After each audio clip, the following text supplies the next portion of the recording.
Magic, arguably the most iconic mechanic in the entirety of the Kingdom Hearts series.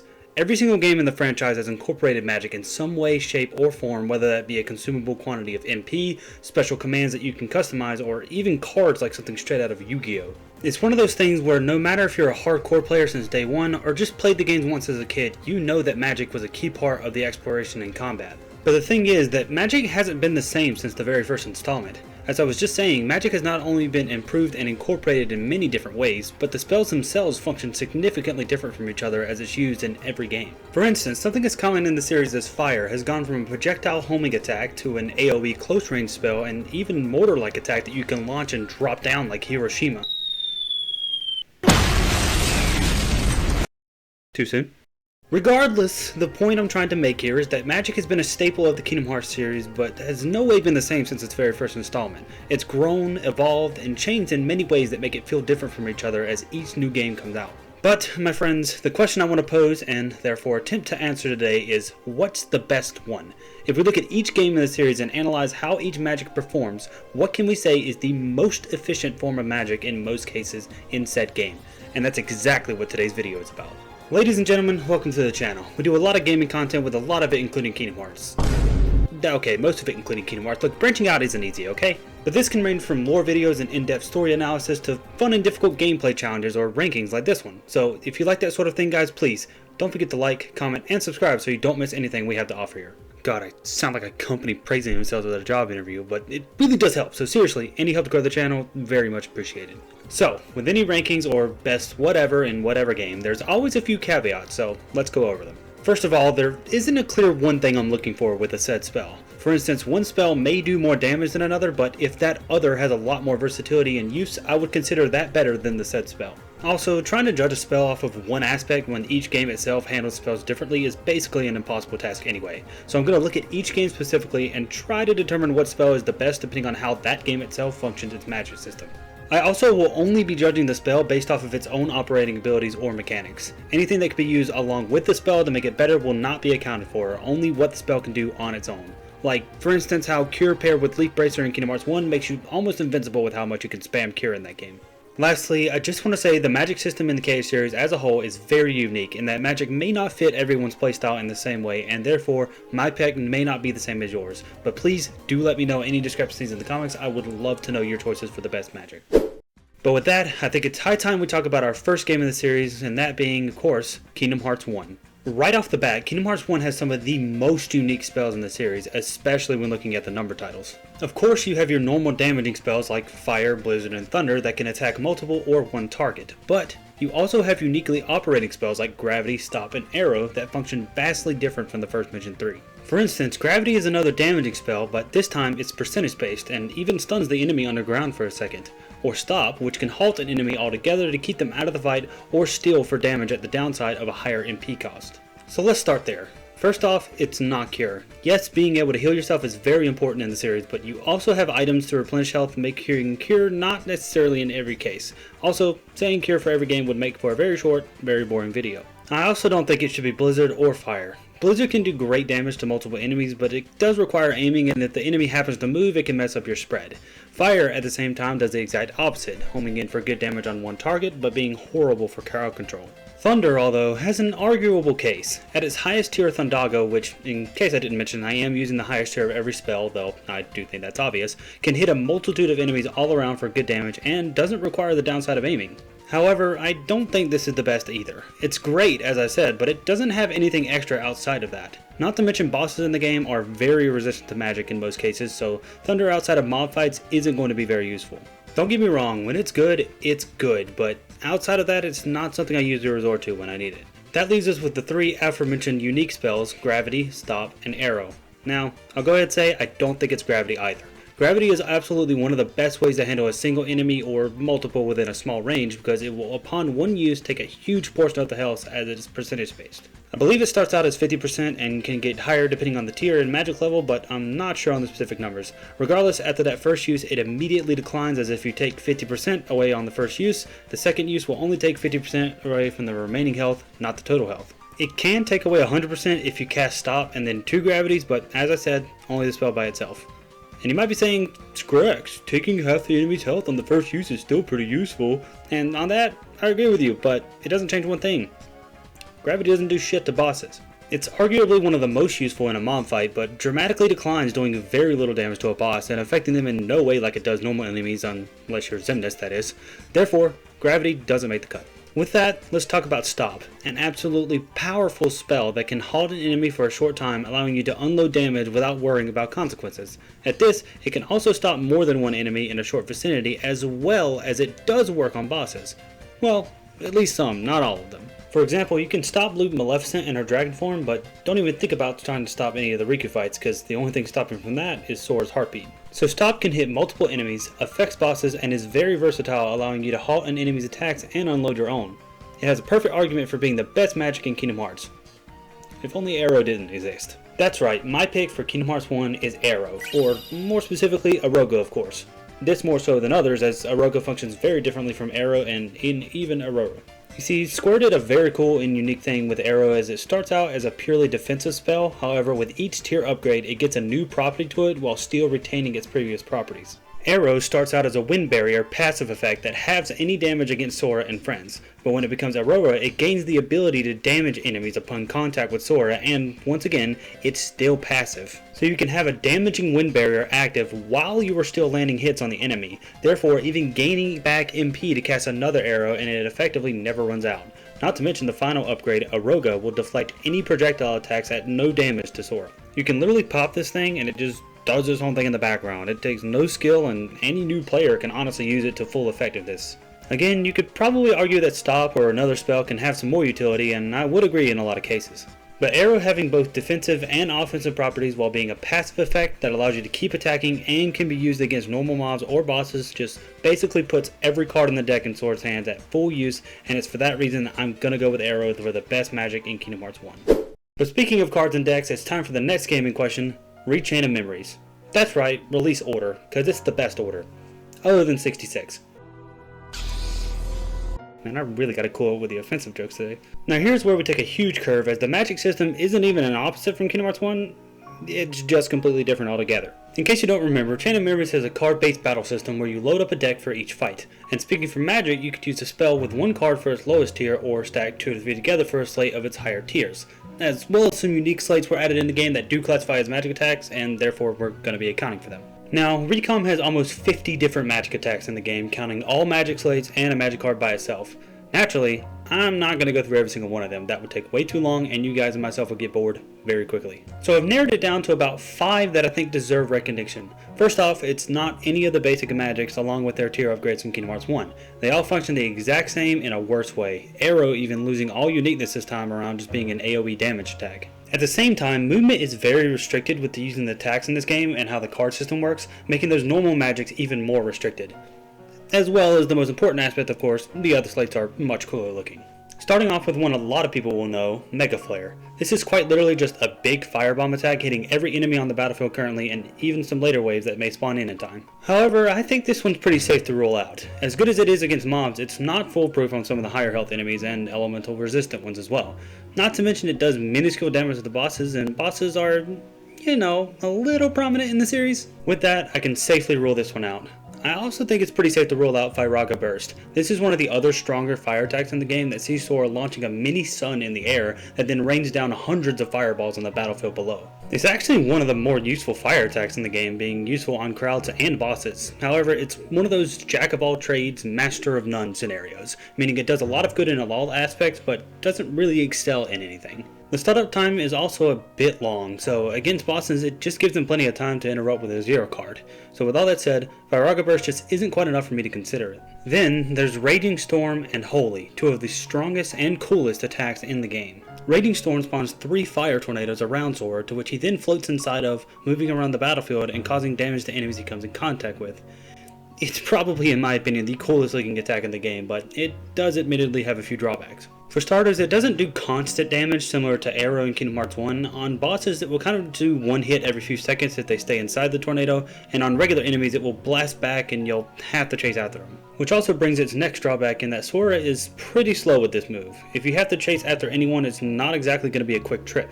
It also, of course, has that added effect that being fire-based, any fire-based enemies will be healed, not damaged. Holy, however, is a powerful light-based attack where Sora rains down multiple light beams to target one or bouncing across multiple enemies on the battlefield. This one doesn't have many drawbacks, but the main one is a big one. The cards that make up Holy are admittedly hard to come by, and also hard to fill up in a deck because of their cost is outrageous. Like, a lot of other slates you can stack up a deck with a ton of, but this one is a lot harder to have for you to use. It's also not unlocked until like level 47, which is pretty high for a casual playthrough of Recom, so for most of the game you're not even going to see this being used other than like maybe the final 3 bosses. But none, and I mean none, of these compare to a little attack called Lethal Frame. That's right, Lethal Frame is my pick for the strongest magic attack in Recom. And why is that? Just look at this. Let's go!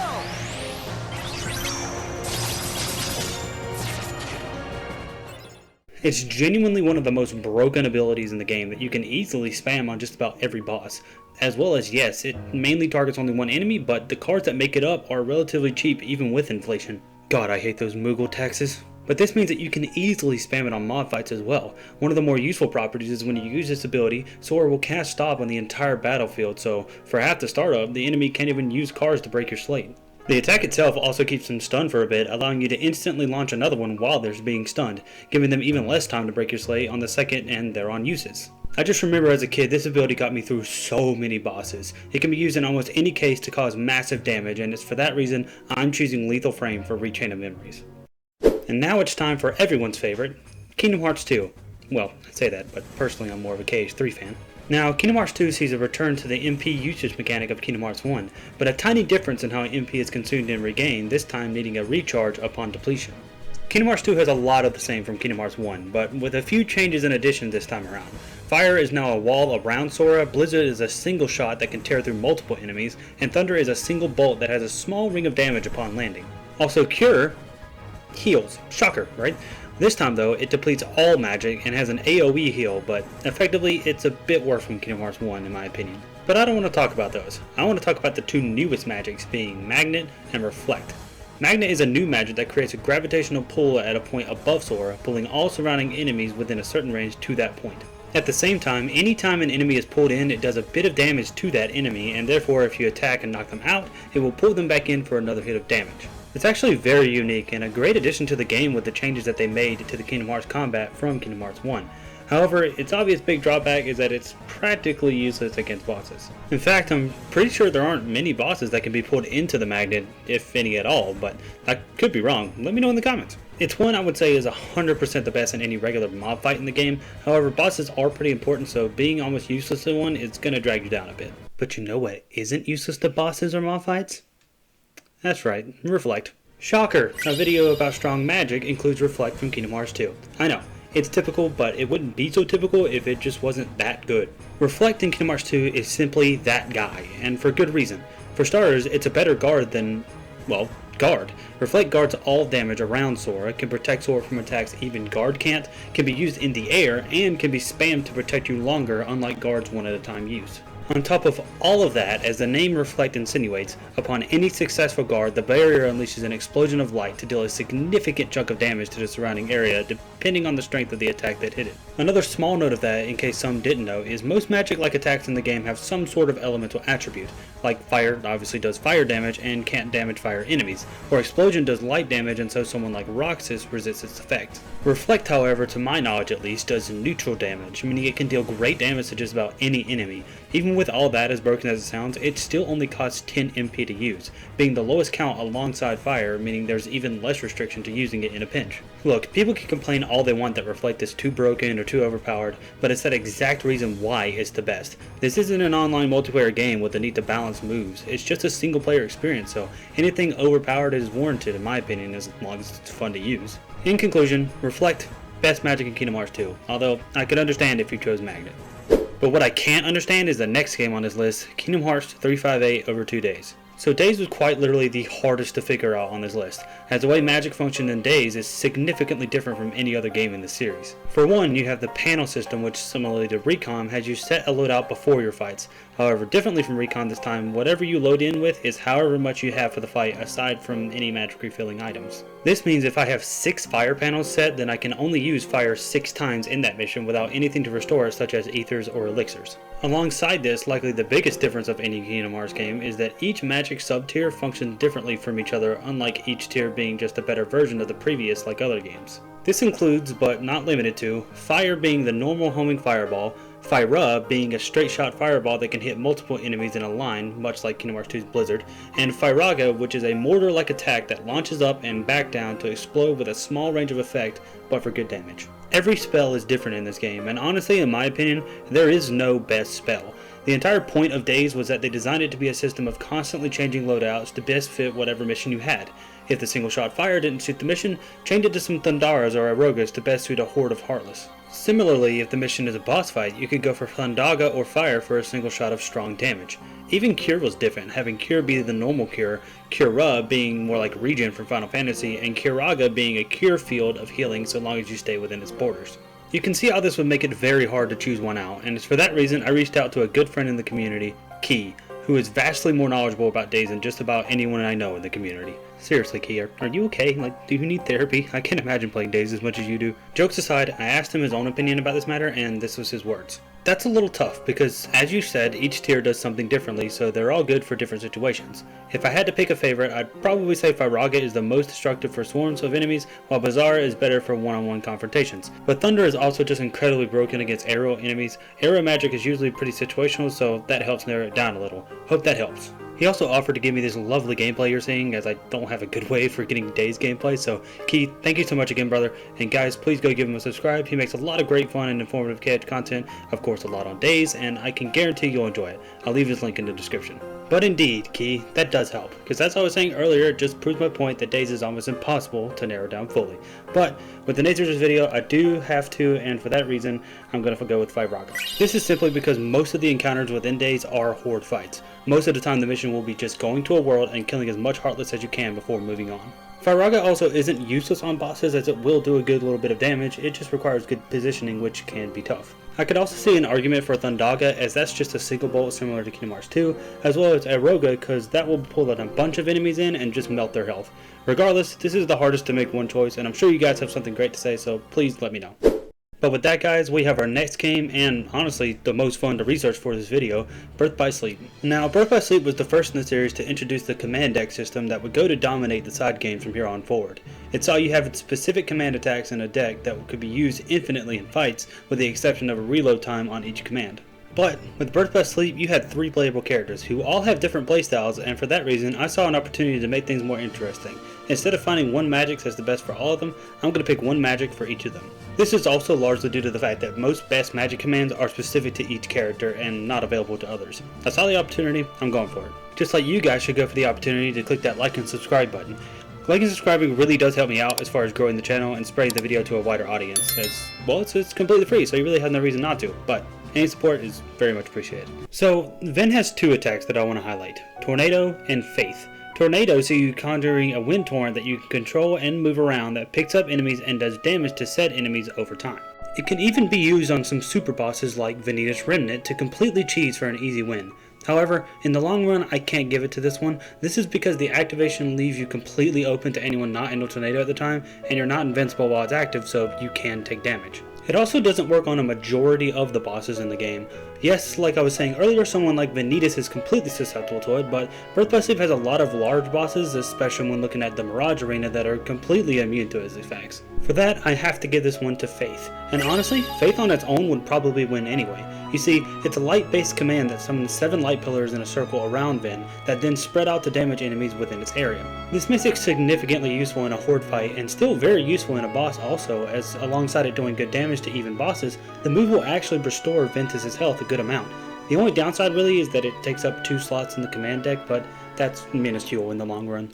Now, Aqua being a magic-based fighter has a bit to choose from, but I'm going to look at 2 specifically, Seeker Mine and Raging Storm. Seeker Mine is the largest upgrade from Mind Shield and Mind Square, available only to Aqua. It does the exact same thing as those spells, conjuring little mines that do damage to enemies that come in contact with it. However, it gets rid of the downside of those spells, needing you to set up the enemy to run over them, as now, with how the name Seeker insinuates, any enemy that comes somewhat close to the area you spawn the mines will be seeked out by those mines, making them even easier to hit. It really doesn't have a downside, as it does do very good damage to bosses and handles hordes very well. However, Raging Storm is going to beat it out by just a little for me.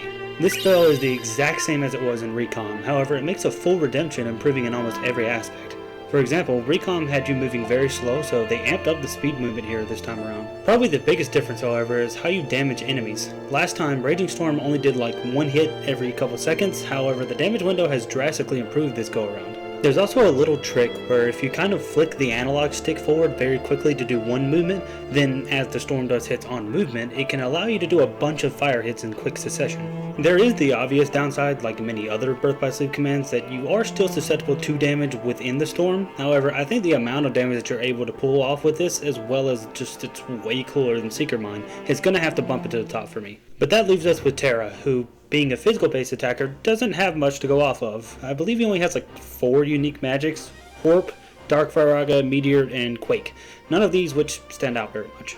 I will, however, discuss Quake and Meteor, the two I believe which are his best and fit his Earth-themed name. Meteor is a giant celestial body summoned on the planet by Sephiroth using the black materia. Oh wait, shit, wrong game. Meteor is quite literally just Mega Flare, but for neutral damage. It sees Sarah summoning a small meteor to crash down on the battlefield, wiping out anything in the vicinity, however does basically nothing to bosses. Quake, however, is an AoE attack that sees Terra conjuring earth from the ground and 3 giant rocks, doing damage to any enemy within its borders. Both of these take 2 command slots, one does more damage to hordes and one does more damage to bosses. There really is nothing that stands out about either of them to make it a surefire choice, so I can see an argument for either. For myself though, I'm just going to go with Quake, simply because it does more damage to bosses but can still be very useful in a horde fight.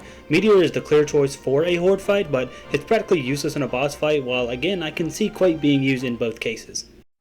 Now it's time for everyone's favorite Kingdom Hearts game, Recoded. I guess you could say the love for this game is really bugged out.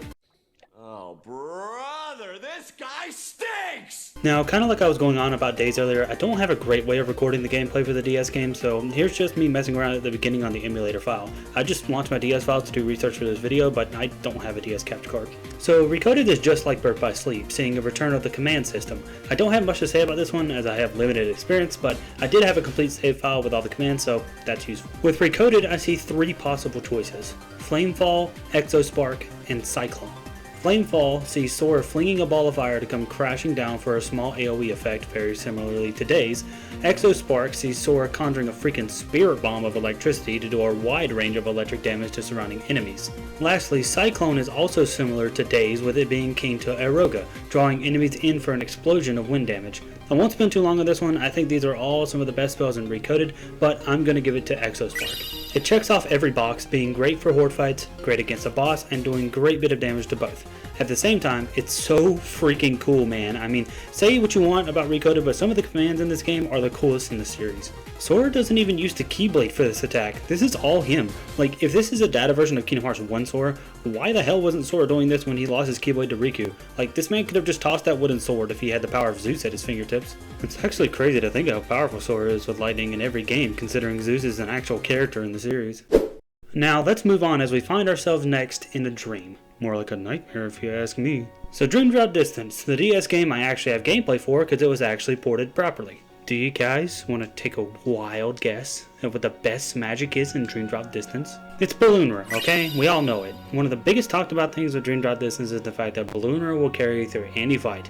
However, much like Birth by Sleep, I want to take a less boring approach than the obvious choice and pick a magic for each Sora and Riku. Yes, I get Balloonra is going to be the best, but to make this more interesting, I think this is the better option. Sora, for one, has a few different options, such as Spark, a new 3-tiered spell specific to Sora that sees Sora creating an area of damage around him at the cost of a slow wind-up. He also has the Return of Faith, which functions the exact same as it did in Birth by Sleep. However, I'm going to have to go with Firaga Burst. Firaga Burst sees Sora spawning a large orb of fire over him that launches a bunch of smaller fires out of it, seeking out enemies. I do think there is an argument for Faith, of course, as it functions the exact same as I said, but I'd like to avoid any repeat choices if possible. Honestly though, Firaga Burst does handle itself pretty well. One of the best parts of this move is, much like Balloonera, even if you get hit out of the attack, the orb will still stay spawned and do its thing. This makes it so that, unlike the downside of Birth by Sleep, making you stationary in an attack and susceptible to damage, or just interrupting the attack altogether, the attack is guaranteed to go off, and if you get hit, you're just able to get out of the way to avoid more damage while the attack still does its thing. It's also very useful against bosses doing a ton of damage, and in horde fights, the orbs can go separate ways, handling multiple enemies, so you're protected on all accounts. For that reason, I'm choosing Firaga Burst for Sora. Small post-editing side note, I realized after writing the script through getting gameplay that Firaga Burst actually isn't specific to just Sora. Riku can use it too. However, I refuse to just use Balloonera. I want to make this more interesting, so I'm still going with Firaga Burst. Now, Riku is the harder option, even harder than Terra, as he had 4 commands under magic and Riku only has 2. This was obviously done because Sora was meant to be more magic based and Riku more attack based, especially when looking at some of Riku's attack commands like Meteor Crash and Dark Aura. For Riku though, we only have the return of Meteor and Dark Firaga. There really isn't much to say though, because Meteor just functions the exact same as Birth by Sleep, and Dark Firaga is just a dark-based fire attack that splits apart into multiple orbs and igniting some enemies. However, unlike Raging Storm getting a redemption in Birth by Sleep, Meteor will not get that same treatment because I'm going to go with Dark Firaga. Nothing really important to say that hasn't already been said. Meteor is great for hordes but sucks against bosses, while Dark Firaga is more single targeted but can do way more damage. I'm going with this because I think something useful against a boss is more important for Dream Drop distance, as well as dark attacks are much cooler for obvious reasons. So, Sora gets Firaga Burst and Riku gets Dark Firaga, but once again, Balloonera blows both of those out of the water. I just wanted something more interesting. But speaking of more interesting and Dream Drop distance, we have watching paint dry. I'm kidding. Dream Drop Distance is a good game, calm down. But what we really have next is... Hold up, I gotta read all this out. Kingdom Hearts 0.2 Birth by Sleep, a fragmentary passage, a part of the Kingdom Hearts 2.8 Final Chapter Prologue collection. Honestly, who the f comes up with these? Okay, listen, there isn't anything interesting or noteworthy to say about 0.2's magic. It's all practically the same as Kingdom Hearts 3's, while missing a couple, those 2 ones being the more interesting of Kingdom Hearts 3. So, all we have is Fire, Blizzard, Thunder, and Cure. You're nothing without the basics, I guess. To make it real simple, I'm just going to go with Thundaga. It can do a lot of damage to multiple enemies and bosses. Thundaga is also extremely powerful, and so it barely has a leg up over the other 3. So real simple, Thunder for 0.2. We cool to move on? Good. So up next we have the best game in the series, Kingdom Hearts 3. Ah shit, now here come the KH3 sucks because it wasn't KH2 fans. KH2 has flaws too, you guys are just blinded by nostalgia. So when it comes to Kingdom Hearts 3, as much as I love it, the magic is pretty dull comparatively to the rest of the series.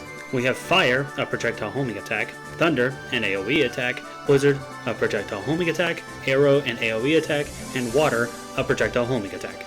Oh, and Cure, of course, but we discussed that already. Now, yes, there are a few interesting traits to the magic. Blizzard obviously creates a line of ice that can be flow motioned on. Arrow will also pull all the surrounding enemies in, and Thunder will electrify enemies, causing them to take damage as they bump into other enemies. However, none of these really stand out above the others. I mean, the Blizzard line is more of an outside of combat thing, the electrify effect is something that has been in multiple Kingdom Hearts games, and Arrow is by all means a significant downgrade from the KH1 Arrow.